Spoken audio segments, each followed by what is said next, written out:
ऐसी वीडियो रोज देखने के लिए आप मेरी वीडियो को लाइक करें, इस पे कमेंट करें और अपने दोस्तों के साथ शेयर करें। और हाँ, अगर आप इस चैनल पे नए हैं तो इसे सब्सक्राइब करना ना भूलें। आशीष डोगरा के कमरे से अनिका जब इंस्पेक्टर अब्बास के केबिन में पहुंची तो अनिका ने उनसे पूछा, आशीष डोगरा ने बात करना कब शुरू किया?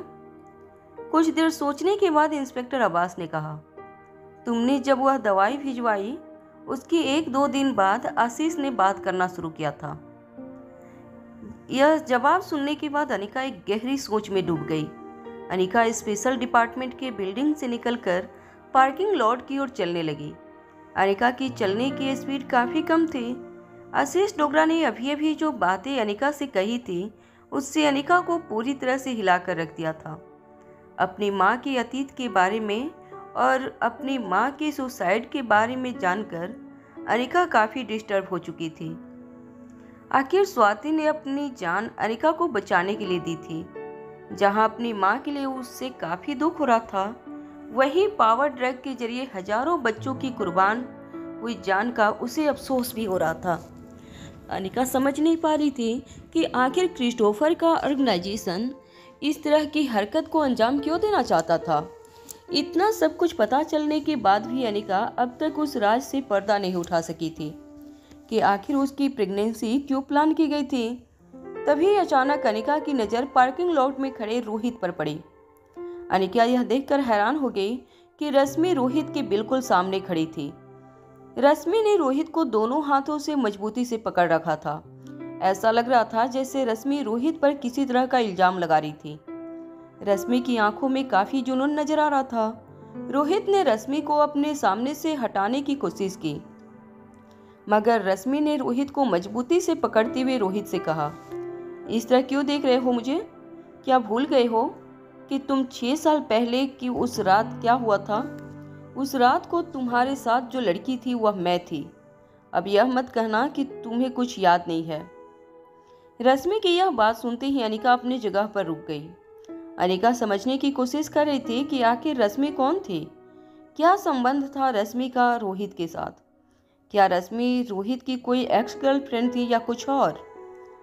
यह भी हो सकता है कि रश्मि उस साजिश में शामिल हो जिस साजिश के जरिए रोहित के स्पर्म्स अनिका के गर्भ में पहुंचे थे। अनिका जानना चाहती थी क्या था रश्मि का और रोहित का सच। इसलिए अनिका वहीं खड़े दोनों की बातें सुनने लगी। रोहित ने रश्मि को अपने से अलग करने की कोशिश की, मगर रश्मि ने कसकर रोहित का हाथ पकड़ लिया। रोहित ने अपने हाथ को छुड़ाने की जब कोशिश की तो रश्मि ने रोहित का शर्ट पकड़ते हुए कहा, इस तरह क्यों देख रहे हो मुझे? 6 साल पहले की वह रात तुम इस तरह कैसे भूल सकते हो? मिस्टर मारवा, जरा गौर से देखो मुझे। मैं वही लड़की हूँ जिसके साथ वह रात गुजारी थी आपने। रश्मि के मुंह से यह बात सुनते ही रोहित चौंक कर रश्मि को देखने लगा। रोहित को रश्मि का चेहरा वैसे तो याद नहीं आ रहा था, मगर उसे इतना जरूर याद था कि 6 साल पहले एक रात उसके साथ ऐसा कुछ जरूर हुआ था जो उसके होश में रहते हुए नहीं हुआ था। रश्मि को देखकर रोहित यह सोचने लगा कि क्या रश्मि वह लड़की थी जिसके साथ 6 साल पहले उसने रात गुजारी थी। रोहित पूरे यकीन के साथ यह नहीं कह सकता था कि रश्मि और रोहित के बीच में उस रात को कुछ हुआ था, मगर वह पूरे यकीन के साथ इस बात को झुठला भी नहीं सकता था। इसलिए अचानक ही रश्मि को अपने आप से अलग करने की कोशिश रोहित की कुछ धीमी पड़ने लगी। रोहित अपने मन ही मन कुछ सोचने लगा। रोहित के पास रश्मि को देखकर जैसे रोहित के बॉडीगार्ड रश्मि को अलग करने के लिए आगे बढ़ने लगे, उन लोगों ने रोहित का यह रिएक्शन देखा। बॉडीगार्ड भी सोच में पड़ गए कि क्या सचमुच रश्मि और रोहित के बीच कोई संबंध थे, और अगर यह बात सच थी तो वह लोग रोहित को रश्मि से अलग करने की जरूरत नहीं कर सकते थे। वह लोग रोहित से कुछ दूर खड़े रोहित के इशारे का इंतजार करने लगे, मगर रोहित बार बार रश्मि के चेहरे को देखकर याद करने की कोशिश कर रहा था कि क्या रश्मि के साथ 6 साल पहले उसने सचमुच संबंध बनाए थे। जब रोहित यह सब कुछ सोच रहा था तभी अचानक रोहित की नज़र कुछ दूर पर खड़ी अनिका पर पड़ी। जैसे ही रोहित ने अनिका को देखा, रोहित ने झटके से रश्मि को अपने आप से अलग किया। रोहित का रिएक्शन देखकर ऐसा लग रहा था जैसे वह अनिका को पीठ पीछे धोखा दे रहा था, और अचानक ही अनिका ने रोहित को रंगे हाथों पकड़ लिया था। रोहित को समझ नहीं आ रहा था कि वह अनिका के सामने कैसे रिएक्ट करे। रोहित को इस बात का डर था कि अनिका रोहित से नाराज हो जाएगी, मगर क्या अनिका की नाराजगी वह सही थी? यह बात तो खुद रोहित भी नहीं जानता था। रोहित ने रश्मि की ओर देखा और कहा, बकवास बंद करो, मैं तुम्हें नहीं जानता। इस बात पर रश्मि काफी हताश हो गई। रश्मि ने रोहित से कहा, इतनी बड़ी बात आप भूल कैसे सकते हैं मिस्टर मारवा? मैं जानती हूँ कि आप लोग अमीर हैं। रिश्तों के साथ खेलना आपके लिए एक मजाक हो सकता है, मगर इसका मतलब यह नहीं कि हमारे बीच हुई इतनी बड़ी बात को आप भूल जाएं। मैं जानती हूँ कि मेरे साथ आप ऐसा कुछ कर सकते हैं, इसलिए उस रात मैंने हमारी तस्वीर भी फोटो में स्टोर कर ली थी, जिससे मेरे पास एक बात का प्रूफ रहे कि मैं सच बोल रही हूँ। यह कहते हुए रश्मि ने अपने फ़ोन के एक फोल्डर से एक पुरानी तस्वीर निकालकर रोहित को दिखाई। तस्वीर देखकर रोहित हैरान रह गया। उस तस्वीर में रोहित बिस्तर पर रश्मि के ठीक बगल में लेटा हुआ था। ऐसा लग रहा था जैसे दोनों ने कपड़े नहीं पहने थे और एक कंबल के अंदर दोनों बिल्कुल एक दूसरे से लिपट कर लेटे हुए थे। रश्मि का चेहरा शर्म से लाल नजर आ रहा था। तस्वीर देखकर रोहित खुद भी हैरान हो गया था। रोहित को इस बात का हल्का हल्का एहसास था कि जिस रात के बारे में उसे कुछ याद नहीं आ रहा था, उस रात उसने किसी लड़की के साथ शारीरिक संबंध बनाए थे, मगर रोहित इस बात को पूरी यकीन के साथ नहीं कह सकता था। कई बार रोहित को ऐसा लगा कि शायद वह एक सपना था, मगर आज वह सपना हकीकत बनकर एक तस्वीर के जरिए रोहित की आंखों के सामने था। जब रोहित ने अपनी नजरें उठाकर अनिका की ओर देखा तो अनिका की आंखें गुस्से से लाल होने लगी थी। रोहित ने रश्मि को अपने से दूर हटाते हुए अनिका से कहा, देखो, तुम जो समझ रही हो वैसा कुछ नहीं है। अरे मैं तो इसे जानता तक नहीं हूँ। रोहित ने जैसे ही अपने कदम अनिका की ओर बढ़ाना शुरू किया, अनिका ने इशारे से रोहित को रोकते हुए कहा, वहीं रुक जाओ, मेरे पास आने की कोई जरूरत नहीं है। रोहित अब तक जान चुका था कि अनिका काफी नाराज हो चुकी है, मगर उसके पास रश्मि की बात मानने के अलावा कोई रास्ता नहीं था। रश्मि सबके सामने सबूत दिखा चुकी थी, कुछ ऐसा सबूत जिससे खुद रोहित भी मुकर नहीं सकता था। मगर सच्चाई यह थी कि रोहित को खुद उस रात के बारे में कुछ याद नहीं था। तभी अचानक रश्मि ने अनिका की ओर अपना कदम आगे बढ़ाते हुए कहा, मिस अनिका, देखिए, मैं समझ सकती हूँ कि एक औरत होने के नाते इस वक्त आपको क्या फील हो रहा होगा, मगर जरा मेरे बारे में भी सोचिए। मैं यह नहीं कह रही हूँ कि मिस्टर मारवा ने मुझे कोई धोखा दिया है, क्योंकि उस रात जो कुछ भी हुआ था वह सिर्फ एक एक्सीडेंट था, मगर एक लड़की होने के नाते मैं अपनी पूरी जिंदगी मिस्टर मारवा के नाम कर बैठी। उस रात हमारे बीच एक बार नहीं 3 बार संबंध बने। उन्होंने मुझसे कहा था कि वह भी मुझे पसंद करते हैं और मेरी जिम्मेदारी भी उठाने के लिए तैयार हैं। मैं इन्हें दिलो जान से चाहने लगी, आज भी इन्हें बहुत प्यार करती हूँ। अनिका, मैं तुम्हारे सामने हाथ जोड़ती हूँ, मुझे अपने प्यार से अलग मत करो। और वैसे भी तुम तो मिस्टर मारवा से प्यार भी नहीं करती, तुम उनके साथ सिर्फ बच्चों की वजह से हो। रोहित समझ नहीं पा रहा था कि रश्मि आखिर अचानक यह सब कुछ क्या कह रही थी। वह उसे रोकना चाहता था, मगर किसी तरह वह उसे रोक नहीं पा रहा था। अनिका चुपचाप अपनी जगह पर खड़ी रश्मि की हर बात को गौर से सुन रही थी। जब रोहित ने किसी तरह रश्मि को अपने रास्ते से हटाकर अनिका के पास जाना चाहा, तो रश्मि ने फिर से रोहित का रास्ता रोकते हुए अनिका की ओर देखकर कहा, एक लड़की होने के नाते यह सब कुछ सबके सामने कहना मेरे लिए कितना मुश्किल होगा, यह बात तो तुम भी अच्छी तरह समझ सकती हो, मगर मेरे पास और कोई रास्ता नहीं था। अपने प्यार को और अपनी खोई हुई इज्जत को वापस पाने के लिए मुझे यह कदम उठाना ही पड़ता। रोहित रश्मि की इस बात को सुनते ही गुस्से से तिलमिला उठा। उसने अपनी आवाज ऊंची करते हुए रश्मि से कहा, यह क्या कह रही हो तुम? चुप हो जाओ, मैं अच्छी तरह जानता हूँ कि तुम झूठ बोल रही हो। इसके बाद रोहित ने अपनी आवाज में नरमी लाते हुए अनिका की ओर देखकर कहा, तुम तो अच्छी तरह जानती हो 6 साल पहले मुझे किसी साजिश का शिकार बनाया गया था। मुझे तो शायद भी याद भी नहीं कि उस रात मेरे साथ क्या हुआ था। यह मुझे फंसाने के लिए किसी की चाल है। अनिका ने अपनी नजरें हटाकर अपनी कार की ओर चलना शुरू कर दिया। रोहित अनिका को रोकने के लिए जैसे ही आगे बढ़ा, रश्मि ने रोहित के पांव पकड़कर रोहित को रोकते हुए कहा, प्लीज मुझे इस तरह छोड़कर मत जाइए, मैं बर्बाद हो जाऊंगी। इससे पहले कि रोहित रश्मि को छुड़ाकर अनिका का पीछा कर सकता, अनिका अपनी कार में बैठकर तेजी से वहां से निकल गई। अनिका को जाता हुआ देखकर रोहित अपने गुस्से पर काबू नहीं रख पाया। रोहित ने रश्मि के हाथ अपने पैरों से हटाते हुए रश्मि से कहा, कौन हो तुम और इस अचानक इस तरह की बातें करने का क्या मतलब है? तुम जानती नहीं मैं कौन हूँ और क्या कर सकता हूँ तुम्हारे साथ। रोहित की आंखों में इस वक्त गुस्सा देखकर रश्मि ने अपने कदम पीछे हटा लिए, मगर किसी तरह अपनी बात रोहित के आगे रखते हुए रश्मि ने कहा, चाहे जो कुछ भी हो जाए मुझे इंसाफ चाहिए। भले ही उस रात आप बहुत नशे में थे, मगर जो कुछ भी हुआ वह आपकी मर्जी से हुआ। आपने मुझसे कहा था कि आप मुझे चाहते हैं और मेरे साथ शारीरिक संबंध बनाना चाहते हैं। एक बार नहीं, आपने उस रात 3 बार मेरे साथ संबंध बनाए और इस बात को आप चाहकर भी नहीं झुठला सकते। रोहित को देखकर ऐसा लग रहा था जैसे किसी भी वक्त रोहित रश्मि की जान ले सकता था, मगर तभी अचानक अब्दुल अपने हाथ में फोन लेकर दौड़ते हुए रोहित के पास आया।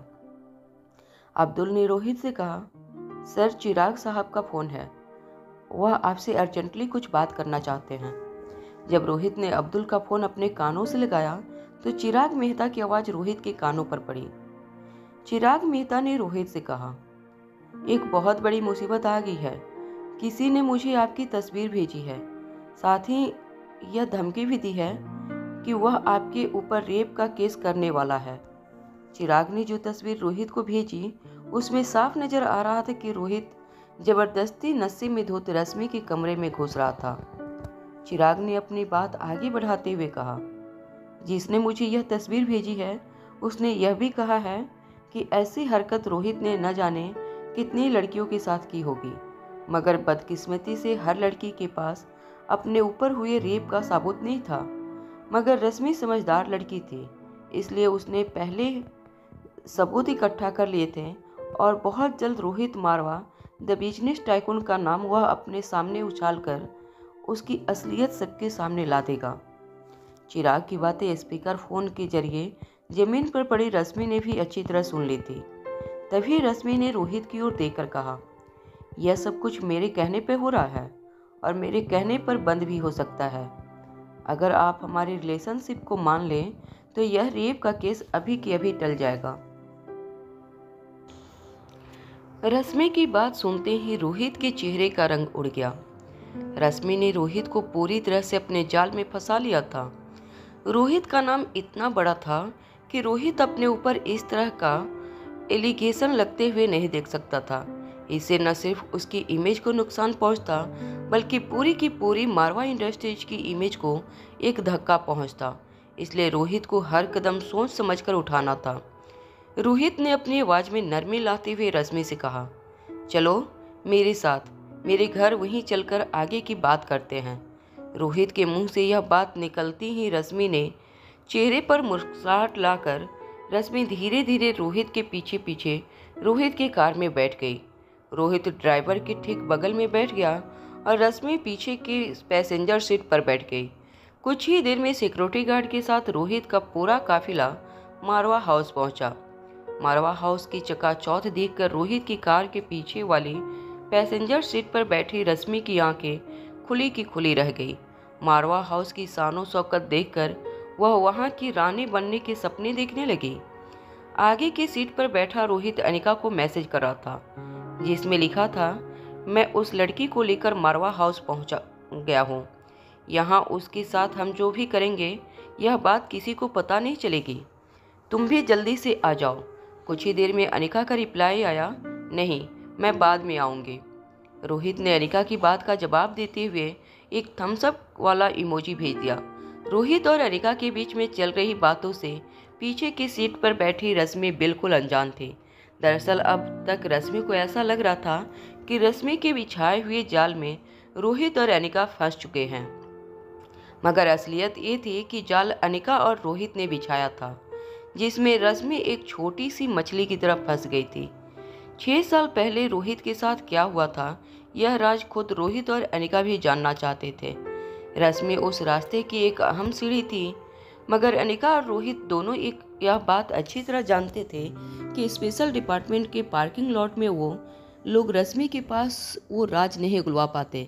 इसलिए रश्मि के नाटक को आगे बढ़ाते हुए रोहित ने एक ऐसी एक्टिंग की जैसे वो रश्मि के बिछाए जाल में पूरी तरह फंस गया था और मारवा हाउस ले जाकर अब वह रश्मि को उसके सारे हक देने वाला था। मगर असलियत यह थी कि मारवा हाउस ले जाकर रोहित अपने तरीके से रश्मि से वह राज उगलवाने की कोशिश करने वाला था, जिसका जवाब वह पिछले 6 साल से ढूंढ रहा था। जैसे ही रोहित की गाड़ी मारवा हाउस के बाहर रुकी, रोहित गाड़ी से उतरकर मारवा हाउस के अंदर चला गया। अब्दुल ने रश्मि को भी कार से उतरने का इशारा किया और उसे रोहित के पीछे जाने को कह दिया।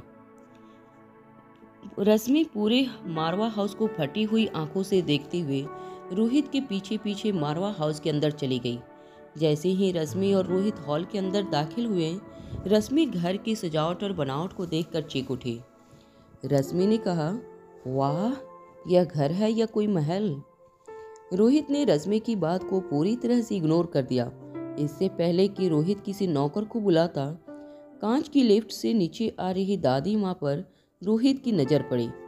व्हीलचेयर पर लिफ्ट से बाहर निकलते ही दादी माँ ने रोहित से पूछा, रोहित, यह क्या हो रहा है? यह इंटरनेट पर तुम्हारे बारे में क्या खबरें छप रही हैं?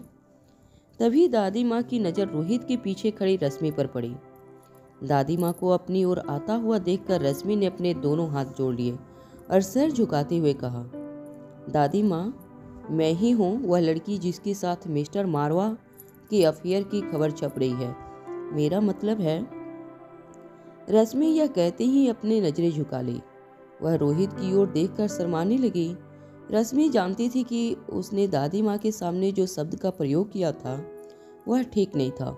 इसलिए अपनी बात बदलते हुए रश्मि ने दादी माँ से कहा, जी वो रोहित आपके हमारे बारे में ज़्यादा अच्छी तरह समझाएंगे। दादी माँ हैरानी से रोहित की ओर देखने लगी। हालांकि दादी माँ अनिका को कुछ खास पसंद नहीं करती थी, मगर दादी माँ ने कभी यह एक्सपेक्ट नहीं किया था कि रोहित अचानक ही इस तरह किसी लड़की को घर बुलाकर दादी माँ से कहेगा कि वह इस लड़की के साथ रिलेशनशिप में है। इससे पहले कि दादी माँ और कुछ सोचती या समझ पाती, रोहित ने दादी माँ से कहा, दादी माँ, मैं आपके साथ बाद में बात करूँगा। क्या इस वक्त आप हमें अकेला छोड़ सकती हैं? दादी माँ को रोहित की यह बात बिल्कुल पसंद नहीं आई थी, मगर इस वक्त दादी माँ रोहित के साथ रश्मि के सामने किसी तरह के आर्गुमेंट में नहीं पड़ना चाहती थी। इसलिए दादी माँ अपने केयर टेकर लीला के साथ वहाँ से चली गई। दादी माँ के जाते ही रोहित ने फिर से मुड़कर रश्मि की ओर देखा। घर की शानो शौकत, नौकर चाकर और मारवा खानदान के रुतबे के बारे में सोचकर मन ही मन रश्मि ने अपने आप को मारवा खानदान की बहू मान लिया था। रोहित की आंखों में आंखें डालकर रश्मि ने कहा, मिस्टर मारवा, मैं आपसे शादी करके मिसेज मारवा बनना चाहती हूँ। गुलेरिया हाउस। जब अनिका तेजी से गुलेरिया हाउस पहुंची, तब उसने देखा कि एक दरवाजे पर श्रेया पहले से अनिका का इंतजार कर रही थी। अनिका के पहुंचते ही श्रेया ने तेज सांसें लेते हुए अनिका से कहा, अच्छा हुआ तुम आ गई। बहुत बड़ी मुसीबत हो गई है दोनों के बीच में। काफ़ी देर से झगड़ा चल रहा है। अनिका बच्चों के बेडरूम की ओर जाते हुए श्रेया से पूछने लगी, तुमने उन्हें रोकने की कोशिश नहीं की? श्रेया ने कहा, कोशिश तो बहुत की, मगर वह दोनों मान ही नहीं रहे हैं। मैंने कभी नहीं सोचा था कि आर्यन और रिया के बीच में कभी इस तरह का झगड़ा होगा। दोनों हमेशा ही एक दूसरे के साथ खुशी खुशी रहते थे। आज अचानक ही पता नहीं क्या हो गया। अनिका को पहले ही श्रेया ने मैसेज करके बता दिया था कि घर में क्या चल रहा था, और इसीलिए अनिका रश्मि और रोहित को वहीं पर छोड़कर जल्दी से गुलेरिया हाउस पहुंच गई। श्रेया ने काफ़ी घबराहट में आकर अनिका से कहा, अब तुम ही कुछ कर सकती हो, जाकर देखो उन्हें शांत कैसे किया जाए। अनिका ने उसी वक्त बेडरूम की ओर बढ़ते हुए अपने कदम रोककर श्रेया की ओर देखकर कहा, तुम्हें क्या लग रहा है मैं यहाँ इतनी जल्दीबाजी करके उन दोनों का झगड़ा रोकने आई हूँ? यह बात सुनकर श्रेया हैरान रह गई। श्रेया ने दबी हुई आवाज में अनिका से पूछा, फिर किस लिए आई हो तुम? अनिका ने मुस्कुराते हुए जवाब दिया और कहा, मैं तो देखना चाहती हूँ लड़ते हुए कैसे लगते हैं दोनों, क्या बातें करते हैं। यह बात सुनकर श्रेया को लगने लगा जो माँ अपने बच्चों को लड़ता हुआ देखकर खुश हो रही हो वो सचमुच ग्रेट थी। बेडरूम का दरवाजा खोलकर अनिका और श्रेया आर्यन और रिया की बातों को सुनने लगे। रिया ने अपने फोन को पकड़ रखा था और आर्यन रिया के पास उसका फोन छीनने की कोशिश करते हुए कह रहा था, अब छोड़ो इस फोन को, गेम खेल खेल कर तुम अपनी आंखें और दिमाग दोनों बिगाड़ रही हो। इस बात का जवाब देते हुए रिया ने कहा, मुझे जिस चीज में मजा आता है मैं वही करूंगी, तुम मुझे रोकने की कोशिश क्यों कर रहे हो? आर्यन ने इस बात का जवाब देते हुए कहा, क्योंकि मैं तुम्हारा भाई हूँ, तुम्हारा फ्यूचर इस तरह खराब होते हुए नहीं देख सकता। रिया ने भी एक सीधा जवाब देते हुए कहा, फ्यूचर उन लोगों का बिगड़ता है जो लोग गेम में जीत नहीं पाते, मैं तो हर गेम जीतती हूँ। आर्यन ने रिया का फोन छीनने की कोशिश बंद कर दी और धीमी आवाज में कहा, अगर पूरा दिन गेम खेलोगी तो पढ़ाई कब करोगी? तुम्हारे मार्क्स कितने कम आते हैं? तुम पढ़ाई में बहुत कमजोर हो। रिया ने फिर से अपने टेबलेट पर गेम खेलना शुरू करते हुए कहा, यह सब तो छोटे बच्चे सीखते हैं, मैं बड़े बड़े गेमर्स को भी चुटकी बजाकर हरा देती हूँ, क्या ये कोई और बच्चा कर सकता है? इस बात का जवाब देते हुए आर्यन ने कहा, मगर जो चीज़ बच्चे नहीं करते वह तुम्हें करने की जरूरत क्या है? तुम सीधी सीधी पढ़ाई क्यों नहीं कर सकती? रिया ने बिस्तर पर खड़े होते हुए आर्यन से कहा, देखो तुम अगर इस तरह मुझ पर जबरदस्ती करोगे तो मैं तुमसे प्यार करना बंद कर दूंगी, और तुम मुझे जो चीज़ करने से कह रहे हो वह सब तुम तो करते ही हो। अगर भाई बहन दोनों ही एक ही चीज़ करेंगे तो फिर बड़े होकर हम दोनों के बीच में झगड़े बढ़ जाएंगे। अगर हम दोनों की अलग अलग चीज़ें करेंगे तो बड़े होकर हम दोनों के बीच में कोई कंपटीशन नहीं होगा और हम हमेशा इसी तरह प्यार करते रहेंगे एक दूसरे से। रिया की चालाक और चतुर बातें सुनकर आर्यन ने अपने सर पर अपना एक हाथ मार दिया और कहा, तुमसे तो आर्गुमेंट में कोई जीत नहीं सकता, मगर मैं तुम्हें एक बात बता दूं, अगर डैडी को पता चला कि तुम पढ़ाई लिखाई में बिल्कुल ध्यान नहीं देती तो वह तुम्हें बहुत डांटेंगे, मैं जानता हूँ न डैड को। इस बात पर मुस्कुराते हुए रिया ने कहा, मगर तुम डैड को इतनी अच्छी तरह से नहीं जानते जितनी अच्छी तरह से मैं कुछ ही दिनों में जान चुकी हूँ। डैड मेरी किसी भी तरह बात का कभी बुरा नहीं मान सकते। क्या तुम्हें पता है, जब से उन्हें पता चला है कि मुझे गेम खेलना कितना पसंद है, उन्होंने अपने कंपनी में अपने लोगों से कहकर नई नई गेम्स भी बनाने का ऑर्डर दे दिया है। आर्यन ने इस बार रिया की बात का जवाब देते हुए कहा, देखो गेमिंग की दुनिया नकली दुनिया है, असली दुनिया नहीं है। असली दुनिया में अगर रहना है तो तुम्हें पढ़ाई लिखाई करना पड़ेगा, पढ़ाई लिखाई में ध्यान देना होगा। इस बात का जवाब देते हुए रिया ने कहा, जैसे तुम करते हो वैसे। इसका मतलब तो यह है कि तुम चाहते हो कि मैं भी वही करूं जो तुम करते हो। हम बिल्कुल तुम्हारी तरह ही रहने लगेंगे, मगर इसकी क्या गारंटी है कि तुम जो कुछ भी करते हो उसमें तुम बेस्ट हो? क्योंकि मैं इस बात की गारंटी ले सकती हूँ कि मैं जो कुछ भी कर रही हूँ उसमें मैं बेस्ट हूँ।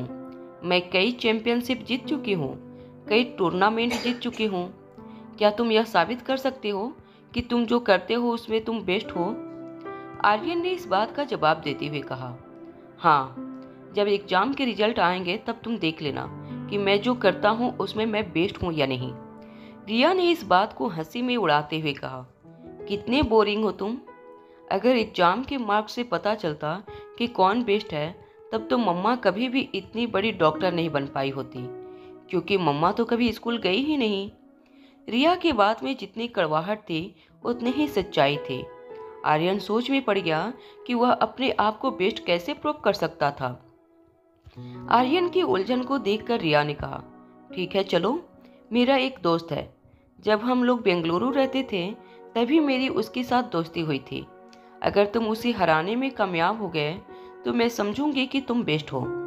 आर्यन को यह कहने के बाद रिया ने अपने फ़ोन पर अपने दोस्त को एक वॉइस मैसेज भेजा।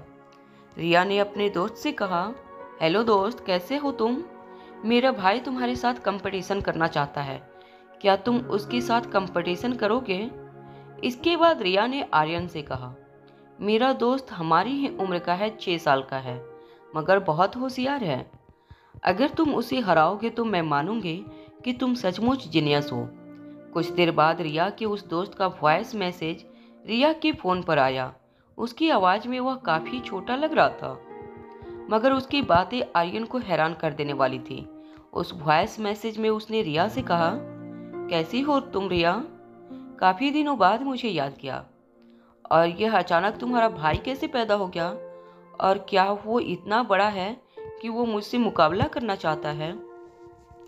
इस बात का जवाब देते हुए रिया ने कहा, यह मेरा सगा भाई है, मेरा जुड़वा भाई। मेरी माँ ने मेरे जुड़वा भाई को आखिरकार ढूंढ लिया, अब वह तुमसे मुकाबला करना चाहता है।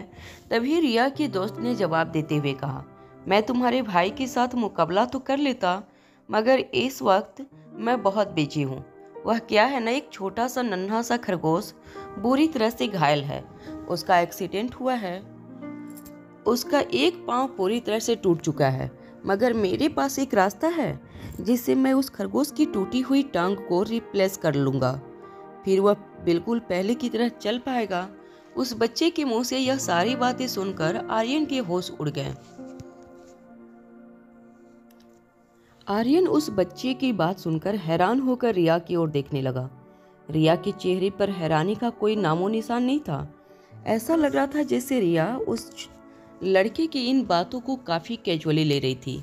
एक छोटा सा बच्चा इस तरह के ऑपरेशन की बातें कर रहा था।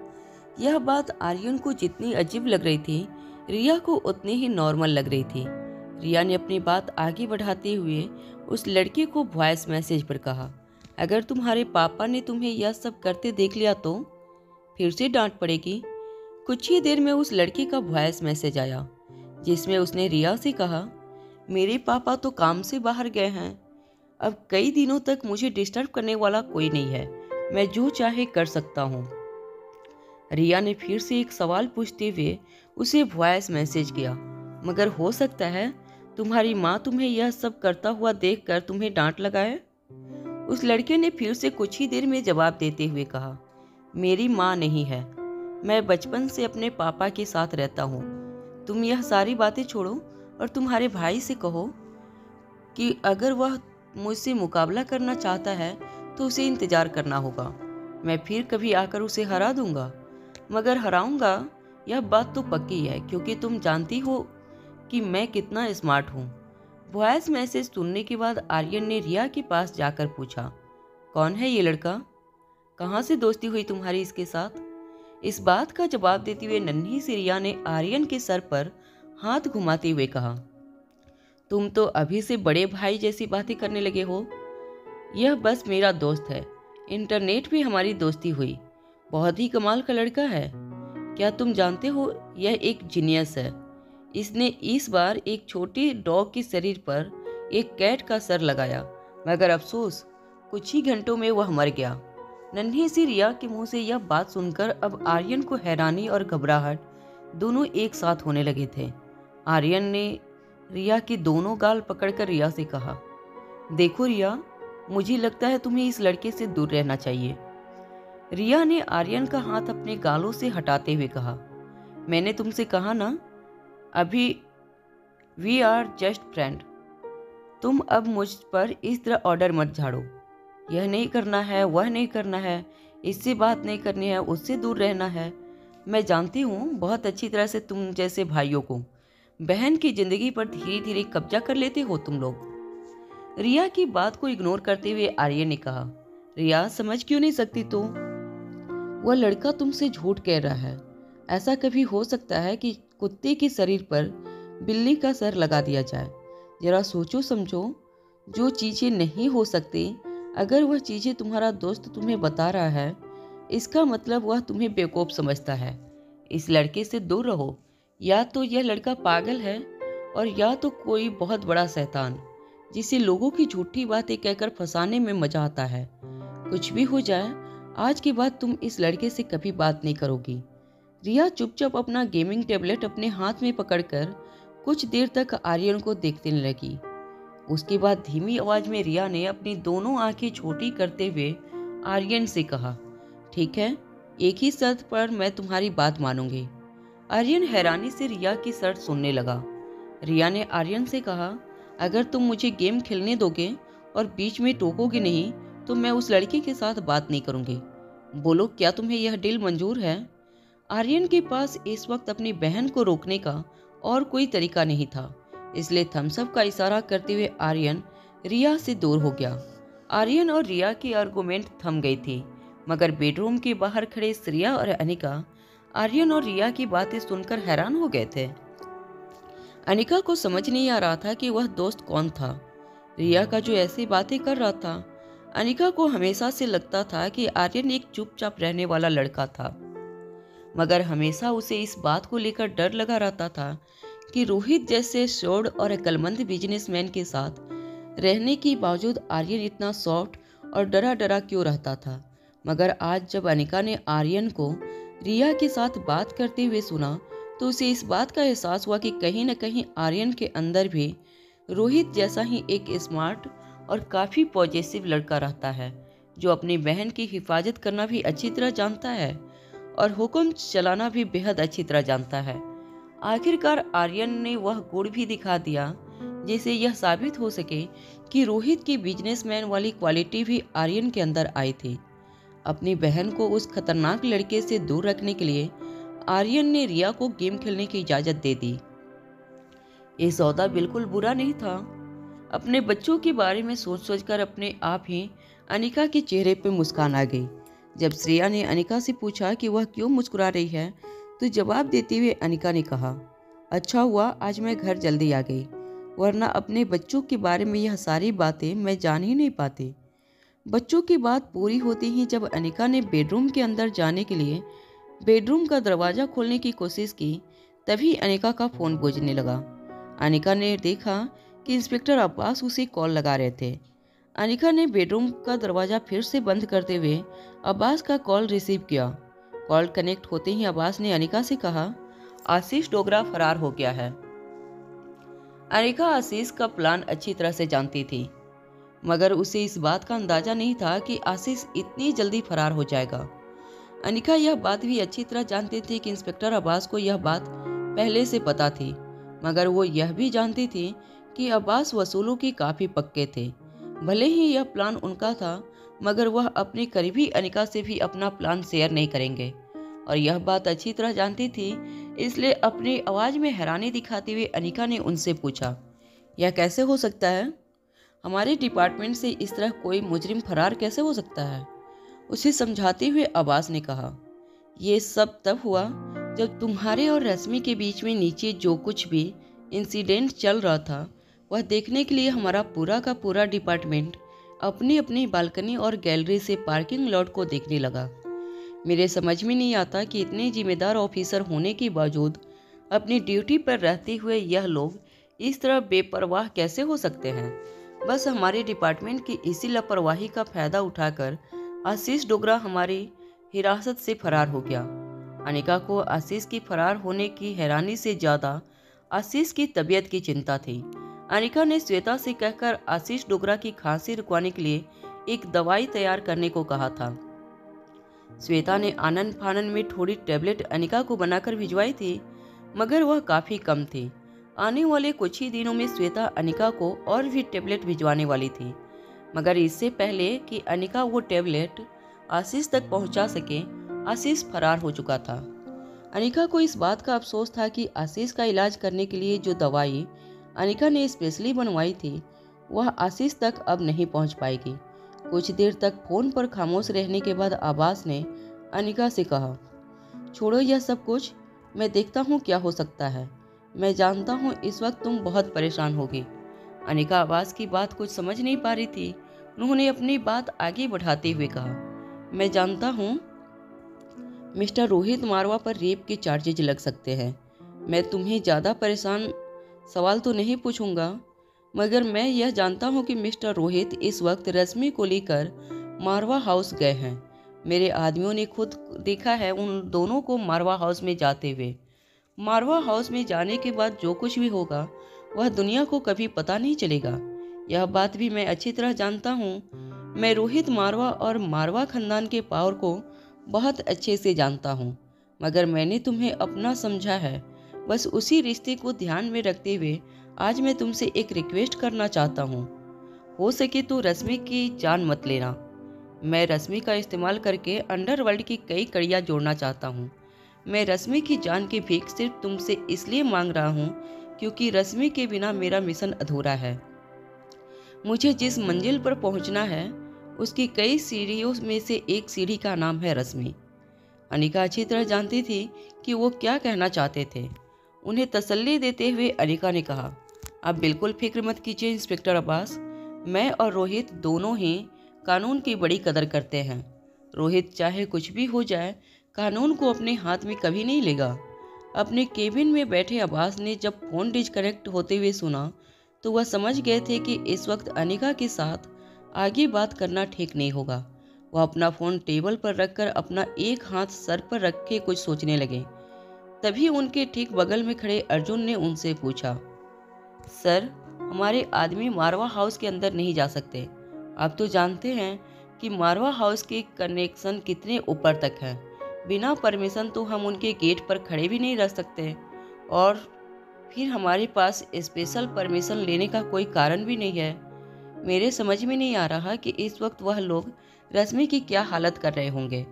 किसी तरह हमें यह पता लगाना होगा कि आखिर अंदर रश्मि के साथ क्या हो रहा है। अब्बास के चेहरे को देखकर ऐसा लग रहा था जैसे उन्हें बहुत मायूसी महसूस हो रही थी, क्योंकि रश्मि के सारे गुनाहों को माफ़ करके उसे नौकरी से निकालना था, ताकि स्पेशल डिपार्टमेंट से निकालने के बाद रश्मि अपने गैंग के मेंबर से बातें करे और रश्मि के जरिए इंस्पेक्टर अब्बास उन तक पहुंच सके। मगर उन्होंने यह नहीं सोचा था कि अचानक बीच में रोहित आ जाएगा और रश्मि को अपने साथ लेकर चला जाएगा। वह अपने माथे को अपनी उंगलियों से मसलते हुए कुछ सोचने लगे। तभी अर्जुन की आवाज़ फिर से उनके कानों पर पड़ी। अर्जुन ने कहा, सर, क्या हम इस अनिका को रिक्वेस्ट कर सकते हैं कि वह जाकर मारवा हाउस में देखे कि आखिर अंदर क्या चल रहा है और हमें रिपोर्ट करें। अर्जुन की इस बात पर अब्बास हैरानी से उसकी ओर देखने लगे और कहने लगे, रिपोर्ट करें? मैं किस मुंह से कह सकता हूं कि वह हमें रिपोर्ट करें? तुम भूल रहे हो, वह अपना सामान लेकर यहाँ से जा चुकी है। वह हमारे साथ काम नहीं करना चाहती। इस डिपार्टमेंट में उसके साथ जो कुछ भी हुआ है उसके बाद तुम किस तरह की मदद की अपेक्षा रखते हो? अब्बास को अभी कुछ ही देर पहले ऐसा लग रहा था जैसे वह केस को सॉल्व करने के बेहद करीब थे, मगर अचानक इस केस से जुड़े हुए दो अहम लोग स्पेशल डिपार्टमेंट छोड़कर जा चुके थे। एक वह जो क्रिस्टोफर की हर चालाकी का जवाब अपने तेज दिमाग और हुनर से दे सकती थी, अनिका, और दूसरा वह जो हो सकता था कि उसकी गैंग की एक मेंबर थी जिसका नाम था रश्मि। दोनों एक साथ स्पेशल डिपार्टमेंट से चले जा चुके थे और इस केस को सॉल्व करने के बेहद करीब पहुंचा स्पेशल डिपार्टमेंट अब फिर से काफ़ी बिखरा हुआ सा लगने लगा था। जैसे ही अनिका मारवा हाउस पहुंची, मारवा हाउस की हॉल में खड़ी दादी माँ ने अनिका का हाथ पकड़ लिया। दादी माँ व्हीलचेयर से उठकर धीरे धीरे चलने की प्रैक्टिस कर रही थी, मगर अनिका को देखते ही दादी माँ ने अपनी एक्सरसाइज छोड़ दी और अनिका से कहा, देखो बेटा, माफ़ करना सीख जाओ। दुनिया में माफ़ कर देने से कई रिश्ते टूटने से बच जाते हैं। मैंने तुमसे ज़्यादा दुनिया देखी है। अपने तजुर्बे से कहती हूँ, गुस्सा आदमी का सबसे बड़ा दुश्मन होता है। अब तक दादी माँ यह जान चुकी थी कि रोहित अनिका से कितना प्यार करता था, और इंटरनेट पर जो भी खबरें वायरल हुई थी वह सुनने के बाद अगर अनिका ने रोहित से रिश्ता तोड़ दिया तो न सिर्फ रोहित के लिए बल्कि आर्यन के लिए भी इस इमोशनल आघात को सहना बहुत मुश्किल हो जाता। अनिका ने अपनी नजरें झुकाकर वहां से चले जाना ही बेहतर समझा। जैसे ही अनिका रोहित के बताए गए कमरे में पहुंची, अनिका ने देखा कि रश्मि के हाथ और पांव दोनों बांधे गए थे। रश्मि को जमीन पर बिठाया गया था, मगर जैसे ही रश्मि ने अनिका को कमरे में आते हुए देखा, वो उसे देखकर मुस्कुराने लगी। रश्मि की आंखों में अनिका को बिल्कुल भी घबराहट नजर नहीं आ रही थी। भले ही उसके हाथ बंधे हुए थे, मगर वह बिल्कुल आराम से अपनी जगह पर बैठे रोहित को घूर रही थी। रोहित के हाथ में कुछ डॉक्यूमेंट्स थे, जिन्हें पढ़ते हुए वह एक के बाद एक हर पन्ने पर अपने सिग्नेचर कर रहा था। रोहित की स्टाइल और एटीट्यूड देखकर अनिका को उस रोहित की याद आ गई जिसे उसने पहली बार मनाली में देखा था। रोहित के चेहरे को देखकर कोई भी अनजान आदमी उसके पास जाने की कोशिश न करता। उसके बैठने का स्टाइल, डॉक्यूमेंट पकड़ने का स्टाइल, सब कुछ काफ़ी पावरफुल नज़र आ रहा था। रश्मि के ठीक पीछे रोहित का खास सेक्रेटरी चिराग मेहता खड़ा था। चिराग मेहता ने रश्मि की ओर झुककर बड़े ही आराम से कहा, देखिए मिस, हम आपको ज़्यादा परेशान नहीं करना चाहते। यहाँ पर अगर आपकी मदद कोई कर सकता है तो वह आप खुद हैं। आप जल्दी से हमें सवालों के जवाब दीजिए और हम वादा करते हैं कि आपको खरोच तक नहीं पहुंचेगी। रश्मि लगातार अपनी नज़रें रोहित के ऊपर जमाए बैठी थी। चिराग की बातों को उसने पूरी तरह से इग्नोर कर दिया था। रश्मि ने रोहित की ओर देखते हुए चिराग से कहा, मैं जो भी बात करूँगी मिस्टर रोहित मारवा से करूँगी। बाकी हम दोनों के बीच की प्राइवेट बातें हैं, आपके बीच में पड़ने की कोई ज़रूरत नहीं है। रश्मि की इस बात पर चिराग अपने गुस्से पर काबू नहीं रख पाया। चिराग ने अपनी आवाज़ ऊंची करते हुए रश्मि से कहा, देखो मैडम, शायद आप जानती नहीं कि मुझे भी ज़्यादा बात करना पसंद नहीं है और आप काफ़ी लकी हैं कि मैं आपके साथ बात कर रहा हूँ, वरना बाहर जाकर लोगों से पूछिए कि मेरे साथ मीटिंग करने के लिए उन्हें कितनी महीनों तक इंतज़ार करना पड़ता है। चिराग ने ज़रूर यह बात कैजुअली कही थी, मगर यह बात बिल्कुल सच थी। चिराग रोहित का सबसे करीबी असिस्टेंट था। लोग उसके करीब आने के लिए कई महीनों तक इंतजार करते थे। चिराग के साथ दोस्ती करना बड़े बड़े लोग अपनी खुशकिस्मत समझते थे। चिराग जिस क्लब में जाता, उस क्लब में बड़े बड़े लोग मेंबरशिप लेकर उससे दोस्ती बढ़ाने की कोशिश करते, मगर उसके पावर का रश्मि पर कोई असर होता दिखाई नहीं दे रहा था। रश्मि ने अपनी आवाज़ ऊंची करते हुए रोहित की ओर देखकर कहा, मिस्टर मेहता, आप मेरे साथ जो भी करना चाहते हैं ज़रा सोच समझ कर कीजिएगा। वह क्या है ना कि अगर 24 घंटे में मैं यहाँ से बाहर नहीं निकली तो मेरे साथ ही मेरे गुमशुदा होने की रिपोर्ट कर देंगे, और अब तक तो लोग यह जान ही चुके होंगे कि मेरी जान का सबसे बड़ा दुश्मन कौन हो सकता है। मीडिया में इस बार आपका नाम पहले से ही ज़्यादा उछलेगा। जो लोग आपको एक रिस्पेक्टेड बिजनेसमैन समझते थे, वह आपको अब क्रिमिनल और हत्यारा भी समझने लगेंगे। रश्मि की बातों का रोहित पर कोई असर नहीं हो रहा था। रोहित अपनी जगह पर बैठा एक के बाद एक अपने हाथों से पकड़ी फाइल के पन्ने पलट रहा था। तभी चिराग ने रश्मि की बात का जवाब देते हुए कहा, मैडम, एक बार जरा आप देखिए, आप कहाँ पर हैं। इस जगह को मारवा हाउस कहते हैं। यहाँ पर जो कुछ भी होता है उसके बारे में बाहर वालों को कभी खबर नहीं होती। और जहाँ तक बाहर वालों का सवाल है, तो मैं आपको इतना आश्वासन जरूर देता हूँ कि आपके साथ ही चाहे कितनी भी कोशिश कर ले, रोहित का नाम इंटरनेट पर उछाल ले, में कभी कामयाब नहीं होंगे। क्योंकि एक बात तो आप भी अच्छी तरह जानती हैं कि मिस्टर वाई, जिनका इंटरनेट की दुनिया में कोई मुकाबला नहीं है, हमारे लिए काम करता है। छोटी मोटी खबरों को दबा देना उसके लिए बाएं हाथ का खेल है। रश्मि ने फिर से अपनी नजरें उठाकर रोहित की ओर देखा। रोहित का ध्यान अपनी फाइल में ही था। इस बार रश्मि की आवाज़ में थोड़ी नरमी जरूर आई थी, मगर फिर भी अपनी अकड़ बरकरार रखते हुए रोहित ने रश्मि से कहा, मिस्टर मारवा, अगर मैं 24 घंटे के अंदर यहाँ से बाहर नहीं निकली तो मेरे साथ ही सचमुच पुलिस कंप्लेन कर देंगे। आपके लिए मुसीबतें बढ़ सकती हैं। रश्मि यह देखकर हैरान हो गई कि उसकी किसी बात का कोई असर रोहित पर नहीं दिखाई दे रहा था। तभी चिराग रश्मि के ठीक बगल में अपने घुटनों के बल बैठकर कहने लगा, तुम्हारी कोशिश सारी नाकामयाब होने वाली है। तुम्हें लगता है कि ऐसी धमकियों पर का हम पर कोई असर पड़ने वाला है? पुलिस बिना किसी सबूत के मारवा हाउस के अंदर कदम नहीं रख सकती, और सबूत पीछे छोड़े उतने कच्चे हम नहीं हैं। तुम यहाँ आई हो, इस बात का कोई सबूत हमने पीछे छोड़ा नहीं है। चिराग की बातों ने अब रश्मि पर अपना असर दिखाना शुरू कर दिया था। उसके माथे से ठंडा पसीना बहने लगा था। चिराग उसके बिल्कुल पास बैठा था। रश्मि जानती थी कि इस वक्त अगर वह डर से अपने कदम पीछे हटा लेती तो उसके हाथ लगा इतना बड़ा मौका कि वह मारवा खानदान की बहू बन जाए, वह हाथ से निकल जाएगा।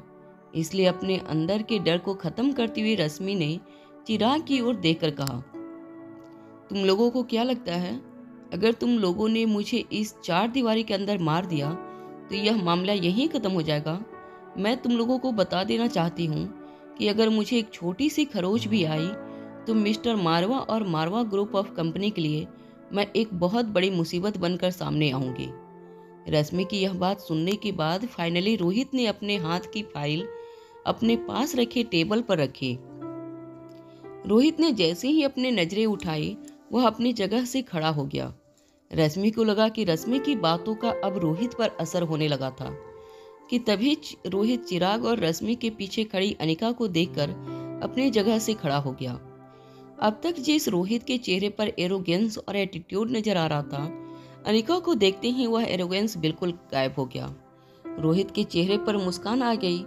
अचानक ही रोहित के चेहरे के बदलते हाव भाव को देखते हुए जमीन पर बैठी रश्मि को हैरानी होने लगी। हालांकि चिराग भी रोहित के बदलते हुए हाव भाव को देखकर हैरान था, मगर वह एक बात समझ गया था कि पिछले कई महीनों से रोहित के चेहरे पर ऐसे हाव भाव तभी दिखाई देते थे जब उसके सामने अनिका होती थी। चिराग का शक सही निकला। जब उसने पीछे मुड़कर देखा तो दरवाजे के पास अनिका खड़ी थी। अनिका को देखते ही रोहित ने कहा, बड़ी जल्दी आ गई तुम, मुझे लगा तुम कुछ देर आराम करने के बाद आओगे। कमरे में अनिका को देखकर धीरे धीरे रश्मि को अनिका और रोहित की पूरी चाल समझ में आ गई।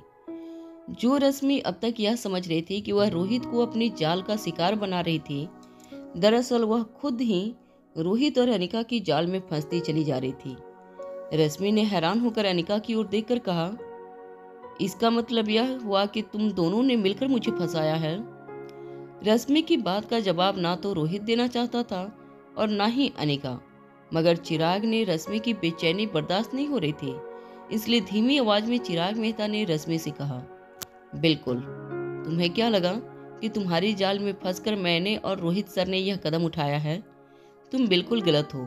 दरअसल बात क्या है ना कि मेरे रोहित सर अनिका मैडम को बहुत प्यार करते हैं और अनिका मैडम भी रोहित सर से उतना ही प्यार करती हैं। दोनों एक दूसरे के साथ आंखों ही आंखों में बात कर लेते हैं। अब जिनके प्यार में इतना गहराई हो, उन दोनों के बीच में तुम्हारी वजह से कोई गलतफहमी पैदा हो जाए, यह तुम सोच भी कैसे सकती हो? इससे पहले कि वो रश्मि को और कुछ कहता, अनिका ने चिराग को इशारे से यह समझाया कि अब उसे ज्यादा वक्त बर्बाद नहीं करना चाहिए और रश्मि के साथ मुद्दे पर आकर उसका इंटेरोगेशन पूरा करना चाहिए। अनिका का इशारा चिराग जल्दी ही समझ गया।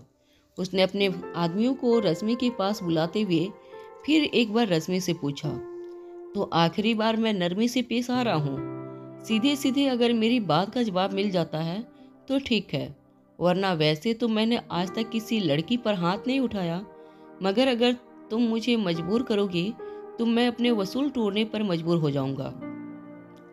चिराग के आदमियों को अपनी ओर बढ़ते हुए देखकर रश्मि ने घबराहट में आकर एक ऐसी बात बोली कि सारे के सारे लोग अपनी जगह पर रुक गए। रश्मि ने कहा, देखो तुम लोग मेरे साथ इस तरह का बर्ताव नहीं कर सकते। मैं तुम लोगों के बॉस रोहित मारवा के साथ संबंध बना चुकी हूँ। मैंने उनके साथ रात गुजारी है। क्या तुम एक ऐसी लड़की पर हाथ उठाओगे जिस लड़की के तुम्हारे बॉस के साथ संबंध है? रश्मि की यह बात सुनकर चिराग के चेहरे पर हंसी साफ नजर आने लगी। उसे समझ नहीं आ रहा था कि किस तरह का लॉजिक सुनाकर रश्मि ने अपने आप को बचाने की कोशिश की थी। चिराग के आदमी भी हैरान होकर एक दूसरे को देखने लगे। वैसे वह सभी लोग यह सिर्फ रश्मि को डराने के लिए कर रहे थे। रोहित और चिराग के वसूल उन्हें किसी भी लड़की पर हाथ उठाने से रोकते थे। इस वक्त चिराग एक बहुत बड़ी उलझन में था कि वह रश्मि से सच कैसे उगलवाए। इंटेरोगेशन करने के लिए चिराग के पास कई तरीके थे जो काफ़ी वायलेंट थे। आज से पहले जब भी इस तरह की कोई भी मुसीबत मारवा ग्रुप ऑफ इंडस्ट्रीज के सामने आती थी तो चिराग अपने आदमियों के साथ बड़ी ही आसानी से हर मुश्किल का सामना कर लेता था। मगर आज उसे जिसका सामना करना था वह एक लड़की थी रश्मि ने चिराग मेहता के चेहरे पर उसकी परेशानी देख ली थी। वह समझ चुकी थी कि चिराग के वसूल उसे रश्मि पर हाथ उठाने से रोक रहे थे।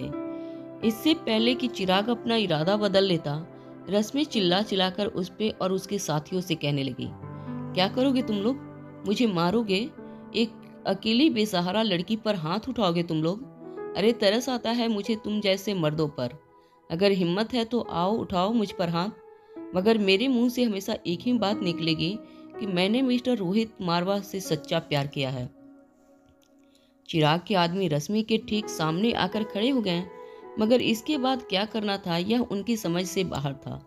चिराग ने पहले सोचा कि थोड़ा बहुत धमकाने के बाद वो अपना मुंह आसानी से खोल देगी, मगर रश्मि हार मानने का नाम नहीं ले रही थी। मगर किसी भी तरह चिराग उससे वह नाम उगलवाना चाहता था जो इस पूरी साजिश के पीछे मास्टरमाइंड था। रोहित के पास खड़ी अनिका ने भी उसकी परेशानी समझ ली थी, इसलिए अपने कदम रश्मि की ओर बढ़ाते हुए अनिका ने चिराग से कहा, तुम लोग इसे मेरे ऊपर छोड़ दो। इसका इंट्रोगेशन कैसे करना है वह मैं डिसाइड करूंगी। अनिका की बात सुनकर रश्मि के चेहरे पर अचानक हंसी दिखाई देने लगी। अपनी हंसी छुपाते हुए रश्मि ने अनिका से कहा, चलो माना कि तुम ब्लैक कैट को अच्छी तरह जानती हो, मगर मेरे मुंह से राज उगलवाने के लिए उसे खुद यहाँ आना होगा। रश्मि की बात सुनने के बाद अनिका ने चिराग की ओर देखा और कहा, एक साउंड प्रूफ रूम का बंदोबस्त करो और इस लड़की को कुछ देर के लिए मेरे साथ उस कमरे में छोड़ दो। चिराग और उसके साथी अनिका की बात सुनकर हैरान हो गए।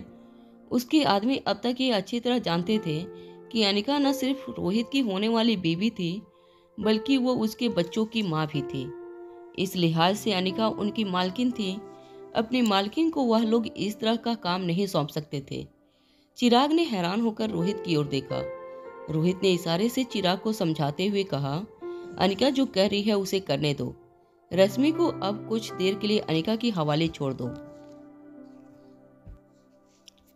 अनिका की बात सुनने के बाद चिराग ने अपने आदमियों को इशारा करके रश्मि को बेसमेंट वाले रूम में ले जाने को कहा।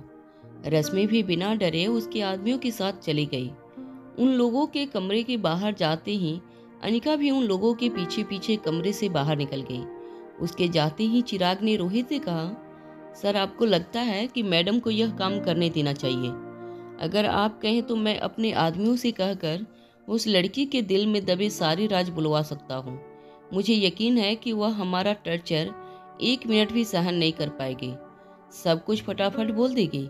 हाँ, उसके लिए हमारे आदमियों में से एक को अपना वसूल तोड़ना पड़ेगा और एक लड़की पर हाथ उठाना पड़ेगा, मगर आप जानते हैं कि यही करना सही रहेगा हमारे लिए।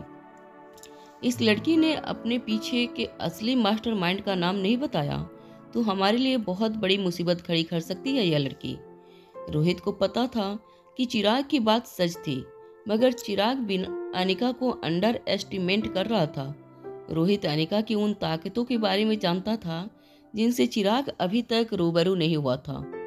रोहित ने उसकी बात का जवाब देते हुए कहा, फिलहाल अनिका जो कर रही है वह कर, बाद में देखते हैं। यह कहने के बाद रोहित भी कमरे से बाहर निकल गया। चिराग रोहित के पीछे पीछे बेसमेंट की ओर जाने लगा। मारवा हाउस के बेसमेंट में न सिर्फ वीआईपी कार के लिए पार्किंग बनाई गई थी, बल्कि एक ऐसा कमरा भी बनाया गया था जिसे लोग एक बम प्रूफ शेल्टर भी कहते थे। अगर किसी दिन दुश्मन हमला कर दे और पूरी की पूरी मारवा बिल्डिंग को ही उड़ा दे, फिर भी मारवा परिवार के लोग इस कमरे में बड़े ही हिफाजत से पूरे 1 महीने तक जिंदगी गुजार सकते थे। इस बेसमेंट में हर तरह की सुविधा मौजूद थी। खाने पीने से लेकर जिंदगी गुजर बसर करने की सारी जरूरी चीजें यहाँ पर मौजूद थी। इस कमरे की बनावट कुछ इस तरह की थी कि अंदर चाहे जो कुछ भी हो उसकी आवाज बाहर तक नहीं पहुँच सकती थी। चिराग के आदमियों ने रश्मि को कमरे के बीचों बीच एक चेयर पर बैठाकर उसे रस्सी से बांध दिया। रस्सी से बांधते वक्त रश्मि को दर्द जरूर महसूस हो रहा था, मगर उसके चेहरे पर वह दर्द का एहसास वो आने नहीं दे रही थी। जब अनिका कमरे के अंदर आई तो अनिका और रोहित की ओर देखकर रश्मि ने कहा, तुम लोग चाहे जो कुछ भी कर लो मेरे साथ, मैं वही कहूँगी जो मैं कहना चाहती हूँ। मैं वह बात कभी नहीं कहूँगी जो तुम लोग सुनना चाहते हो। रश्मि का कॉन्फिडेंस देखकर इस बार चिराग को भी लगा कि अनिका को रश्मि के मामले में नहीं पड़ना चाहिए था। मगर फिर उसके मन में एक ख्याल आया। उसने सोचा कि शायद लड़की लड़की के बीच की राइवलरी का सवाल था। शायद ऑफिस में काम करते वक्त रश्मि ने अनिका को बहुत परेशान किया होगा और आज उसी का बदला लेने के लिए अनिका रश्मि की अच्छी तरह से पिटाई करना चाहती थी। चिराग ने सोचा एक बार अनिका अपनी भड़ास उतार ले, उसके बाद वह फिर से रश्मि के मैटर का चार्ज अपने हाथ में ले लेगा। इसलिए बिना बोले वो अपनी जगह से खड़ा हो गया। अनिका रश्मि के बिल्कुल पास जाकर खड़ी हो गई। उसने अपने दोनों हाथ कमर पर रखे और रश्मि को गौर से देखने लगी। रश्मि भी अनिका की आंखों में आंखें डालकर उसे घूर घूर कर देख रही थी। चिराग के एक्सप्रेशन देखकर ऐसा लग रहा था जैसे अनिका को आगे क्या करना है इस बात का उसे पता नहीं था। उसने सोचा कि अनिका की कुछ मदद की जाए, इसलिए एक बड़ा सा हंटर लेकर वो अनिका के पास आकर कहने लगा, मैडम यह देखिए, यह कोई मामूली हंटर नहीं है। इसके ऊपर कई सारे कांटे लगे हुए हैं। अगर इंसान के शरीर पर एक बार पड़ जाए तो समझ लो यह हंटर उसके जिस्म पर नहीं बल्कि उसकी आत्मा पर वार करेगा। बेहद खतरनाक है। ताकतवर से ताकतवर गैंगस्टर भी इस हंटर की 2 मार से ज्यादा सहन नहीं कर पाता। सब कुछ पोपट की तरह उगल देता है। उस हथियार की ओर देखकर अनिका ने कुछ देर सोचने के बाद नाम में अपना सर हिला दिया। अनिका के इनकार को देखकर चिराग और उसके साथ खड़े आदमी चौंक गए। अनिका ने इतने खतरनाक हथियार को इस्तेमाल करने से मना किया था। इसका मतलब साफ था, अनिका इससे भी और ज्यादा खतरनाक हथियार रश्मि के ऊपर इस्तेमाल करना चाहती थी। इस बार चिराग को एक बात साफ हो गई थी, जरूर अनिका ऑफिस में हुई किसी पुरानी दुश्मनी का बदला रश्मि से लेना चाहती थी।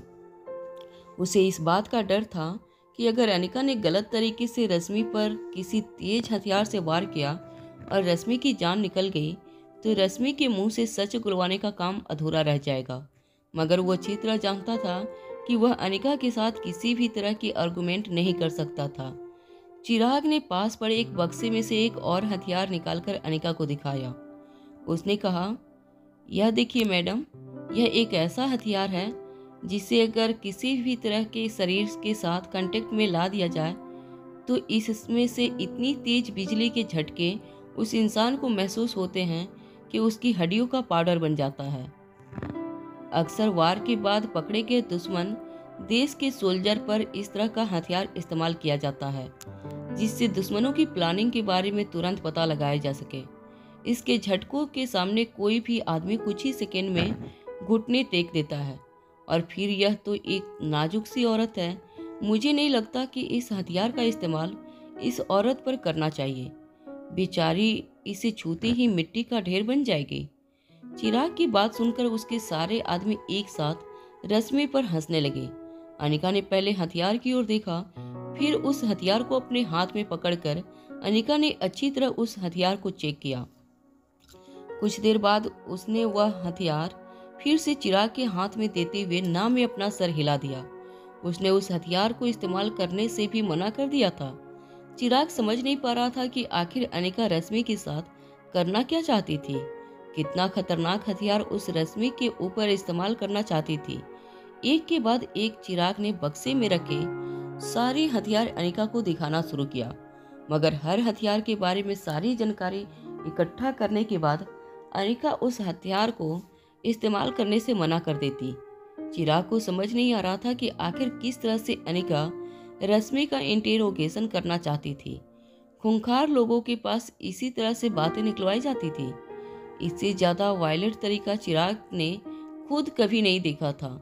आखिर अनिका रश्मि के साथ क्या करना चाहती थी, यह बात उस सबकी समझ से बाहर थी। कुछ ही दूर पर एक चेयर पर बैठा रोहित बड़ी ही शांति से अनिका की हर चाल समझने की कोशिश कर रहा था। रोहित अब तक यह जान चुका था कि यह भी अनिका का एक साइकोलॉजिकल तरीका था रश्मि को डराने का। जब जब चिराग खतरनाक हथियारों के बारे में अनिका को बताता था तब तब वह सारी बातें सुनकर रश्मि के चेहरे का रंग फीका पड़ने लगा था। रश्मि पहले जितनी कॉन्फिडेंट नजर आ रही थी, अब उसके चेहरे पर वह कॉन्फिडेंट नजर नहीं आ रहा था। रश्मि की बॉडी लैंग्वेज काफी बदल चुकी थी। उसके माथे से पसीना बहने लगा था और उसकी आंखों में घबराहट साफ नजर आ रही थी। जब चिराग को अनिका की प्लानिंग समझ नहीं आई तो उसने अपने आदमियों से कहा, मुझे लगता है मैडम इन सारे हथियारों के बारे में अच्छी तरह जानती नहीं है, मगर कोई बात नहीं, हम सिखा देंगे इन हथियारों को किस तरह इस्तेमाल करना है। हम बारी बारी से हम लोग इस लड़की पर इस्तेमाल करके मैडम को दिखाएंगे। एक बार मैडम सीख लेंगी, उसके बाद मैडम भी इन सारे हथियारों को इस लड़की पर आजमाएंगे। मैडम की ट्रेनिंग भी हो जाएगी और हमारा काम भी हो जाएगा। चिराग की यह बात सुनने के बाद अचानक ही अब तक शांत बैठी रश्मि अपने शरीर की पूरी ताकत लगाकर अपने आप को छुड़ाने की कोशिश करने लगी, मगर जब उसे लगा कि उसका उन रस्सियों से आजाद होना नामुमकिन था तो रोहित की तरफ देखकर चिल्लाने लगी, मिस्टर मारवा, आपको क्या लगता है इस तरह मुझे टॉर्चर करने से कुछ हासिल होगा? यह मत भूलिए कि आप जबरदस्ती मेरे कमरे में 6 साल पहले घुस आए थे। आपने मेरा रेप किया था और अब आप मुझ पर इस तरह का टॉर्चर करना चाहते हैं। मैंने कभी सोचा नहीं था कि देश का इतना बड़ा बिजनेस टाइकून अंदर से एक जानवर निकलेगा जो एक लड़की के साथ इस तरह का बर्ताव कर सकता है। ठीक है, तो मैं भी तैयार हूँ, जो जुल्म करना चाहते हैं कर सकते हैं, मगर मैं भी अपना मुंह नहीं खोलूंगी। यह कहने के बाद रश्मि आंख बंद करके अपनी जगह पर बैठ गई। रश्मि के चेहरे पर फिर से वही कॉन्फिडेंस नजर आने लगा था जो कुछ वक्त पहले उसके चेहरे पर नजर आ रहा था। चिराग समझ नहीं पा रहा था कि आखिर रश्मि के अंदर इतना कॉन्फिडेंस कहां से आ रहा था। रोहित भी रश्मि के कैरेक्टर को समझने की कोशिश कर रहा था। वो वही लड़की थी जिसने स्पेशल डिपार्टमेंट के ऑफिसरों को इतनी वक्त से बेवकूफ बनाकर रखा था। उसने यह दावा किया था कि वह मिस्टर वाई को जानती है। उसने यह भी दावा किया था कि वह ब्लैक कैट को जानती है। हालांकि रोहित जानता था कि दोनों ही बातें झूठ थी, मगर वो यह समझने की कोशिश कर रहा था कि आखिर रश्मि के तार कहाँ से जुड़े थे। रश्मि बिना डरे रोहित के इतने आदमियों के सामने बेबस लाचार बैठी थी, मगर फिर भी उसके चेहरे पर कॉन्फिडेंस नजर आ रहा था। जब रोहित ने रश्मि को स्पेशल डिपार्टमेंट के पार्किंग लॉट में अपने साथ घर चलने के लिए कहा तो बिना डरे रश्मि रोहित के साथ कार में बैठ गई। ऐसा नहीं था कि वो बेवकूफ थी, मगर जरूर कोई ऐसी बात थी जो उसे इस बात तक कॉन्फिडेंस दे रहा था कि मारवा हाउस में पहुंचने के बाद भी कोई उसका बाल भी बांका नहीं कर सकता था। अनिका बड़े ही ध्यान से रश्मि के चेहरे का हर हाव भाव को देख रही थी। ऐसा लग रहा था कि अनिका रश्मि की आंखों में लिखी बातों को पढ़ने की कोशिश कर रही थी। जब रश्मि को लगा कि रोहित से उसे किसी बात की मदद नहीं मिलने वाली थी तो अचानक ही अनिका की ओर देखकर उसने कहा, तुम किस तरह की लड़की हो? तुम जानती हो कि मैं तुम्हारे होने वाले पति के साथ संबंध बना चुकी हूँ, फिर भी खामोश खड़ी यह सब तमाशा देख रही हो। पहली बार रश्मि की बात का जवाब देने के लिए अनिका ने अपना मुंह खोला। अनिका ने कहा, तुम किस सदी में जी रही हो? बहुत पुराने ख्यालातों की लड़की हो तुम। 6 साल पहले हुई इस छोटी सी बात को लेकर तुम्हें लगता है कि मैं आज रोहित के साथ इस बात को लेकर झगड़ा करूंगी? अनिका अच्छी तरह जानती थी कि 6 साल पहले रोहित उसके साथ रिलेशनशिप में नहीं था। वह दोनों एक दूसरे को जानते तक नहीं थे। 6 साल पहले जो कुछ भी हुआ था वह सिर्फ एक साजिश का हिस्सा था जिसमें रोहित को फंसाया गया था। बस अनिका यही जानना चाहती थी कि यह प्लान किसकी थी।